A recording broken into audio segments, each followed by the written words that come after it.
दोस्तों आज आईपीएल 2024 का 36वां मुकाबला दिल्ली कैपिटन और सनराइजर हैदराबाद के बीच खेला गया, जहां पर सनराइजर हैदराबाद के बल्लेबाजों का आया ऐसा तूफान की पावर प्ले में ही बना दिया आईपीएल इतिहास का महा रिकॉर्ड। लेकिन फिर उसके बाद दिल्ली के इस गेंदबाज का आया ऐसा तूफान। जी हां दोस्तों, सब कुछ दिखाने वाले हैं आज की इस हाईलाइट वीडियो में। कौन सा वो महा रिकॉर्ड बना है और कौन से बल्लेबाज ने इतिहास रचा है। लेकिन उससे पहले आप आईपीएल 2024 में किस टीम को सपोर्ट करते हैं कमेंट कर जरूर बताइएगा। आज दिल्ली कैपिटन और सनराइजर हैदराबाद के बीच आईपीएल 2024 का 36वां मुकाबला खेला गया, जहां पर दिल्ली ने टॉस जीतकर पहले गेंदबाजी चुनी और हैदराबाद की ओर से बल्लेबाजी के लिए आते हैं अभिषेक शर्मा और ट्रेविस हेड। जहां पर हैदराबाद की शुरुआत बेहतरीन से भी बेहतरीन होती है, जहां पर यह दोनों बल्लेबाज पावर प्ले में ही इतिहास रच दिया। जी हां दोस्तों, 6 ओवर में ही सनराइजर हैदराबाद 125 रन बना लेती है, जहां पर ट्रेविस हेड 15 गेंद में ही अपना अर्धशतक पूरा कर लेते हैं। यह दोनों बल्लेबाज दिल्ली के हर गेंदबाज की जमकर पिटाई करी, लेकिन तभी 7वें ओवर में कुलदीप यादव धुआंधार बल्लेबाजी कर रहे अभिषेक शर्मा को कैच आउट करा देते हैं। अभिषेक शर्मा 12 गेंद में 46 रन की बेहतरीन पारी खेली। हैदराबाद का पहला विकेट 130 रन पर गिरता। फिर बल्लेबाजी के लिए आते हैं एडम मार्करम, 2 रन बनाकर कुलदीप यादव का शिकार हो जाते हैं। एक ही ओवर में सनराइजर हैदराबाद को 2 बड़े झटके लगते हैं, लेकिन दूसरे छोर पर ट्रेविस हेड 84 रन पर बल्लेबाजी कर रहे थे और उनका साथ देने के लिए आते हैं हेनरिक क्लासन। लेकिन तभी अच्छी बल्लेबाजी कर रहे ट्रेविस हेड 32 गेंद में 82 रन बनाकर कुलदीप यादव का शिकार हो जाते हैं। हैदराबाद का तीसरा विकेट 154 रन पर गिरता है। उसके बाद 9वें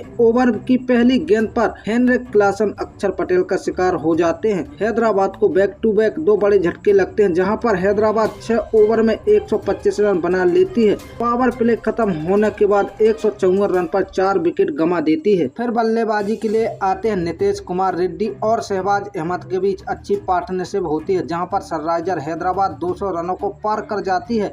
लेकिन तभी अच्छी बल्लेबाजी कर रहे नीतीश कुमार रेड्डी कुलदीप यादव का शिकार हो जाते हैं। 27 गेंद में 37 रन बनाकर पवेलियन लौट जाते हैं। दूसरे छोर पर शहबाज अहमद अपने अर्धशतक की ओर बढ़ रहे थे, जहां पर सनराइजर हैदराबाद 19 ओवर खत्म होने तक 250 रन बना लेती है 5 विकेट पर। लेकिन तभी 20वें ओवर की पहली गेंद पर अब्दुल समद मुकेश कुमार का शिकार हो जाते हैं। अब्दुल समद 8 में 13 रन बनाकर पवेलियन लौट जाते हैं। 20वें ओवर की चौथी गेंद पर पैट कमिंस रन आउट हो जाते हैं, जहां पर शहबाज अहमद 28 गेंद में अपना अर्धशतक पूरा कर लेते हैं। जहां पर सनराइजर हैदराबाद 20 ओवर में 7 विकेट पर 266 रन बनाती है, जहां पर शहबाज अहमद 59 रन बनाकर नाबाद रहते हैं।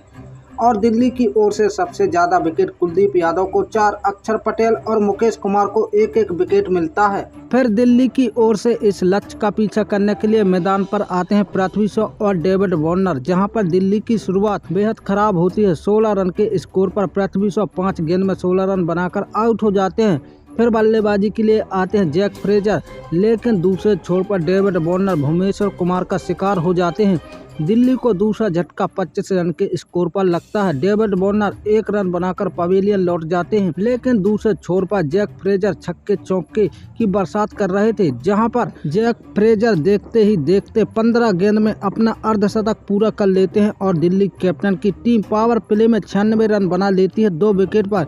लेकिन तभी 7वें ओवर की लास्ट गेंद पर जैक फ्रेजर मयंक मार्कंडे का शिकार हो जाते हैं। 18 गेंद में 65 रन बनाकर पवेलियन लौट जाते हैं। दूसरे छोर पर अच्छी बल्लेबाजी कर रहे अभिषेक पोरल 22 गेंद 42 रन बनाकर मयंक मार्कंडे का शिकार हो जाते हैं। दिल्ली को बैक टू बैक 2 बड़े झटके लगते हैं। यहां से दिल्ली की टीम दबाव में आ चुकी थी। अब यहां से जीत के लिए 68 गेंद में 132 रन की जरूरत होती है। लेकिन तभी दिल्ली को एक और बड़ा झटका लगता है। 154 रन के स्कोर पर टेस्टन 11 में 10 रन बनाकर आउट हो जाते हैं। अब यहां से दिल्ली को जीत के लिए 39 गेंद में 109 रनों की जरूरत होती है। लेकिन तभी दिल्ली को एक और बड़ा झटका लगता है। ललित यादव 8 गेंद में 7 रन बनाकर टी नटराजन का शिकार हो जाते हैं। अब यहां से दिल्ली को 30 बॉल में 100 रनों की जरूरत होती है। लेकिन तभी फिर दिल्ली का 199 रन के स्कोर पर 7वां विकेट गिर जाता है। अक्षर पटेल 6 रन बनाकर आउट हो जाते हैं। वहीं ऋषभ पंत अपने अर्धशतक की ओर बढ़ रहे थे। अब यहां से दिल्ली की हार लगभग तय हो चुकी थी,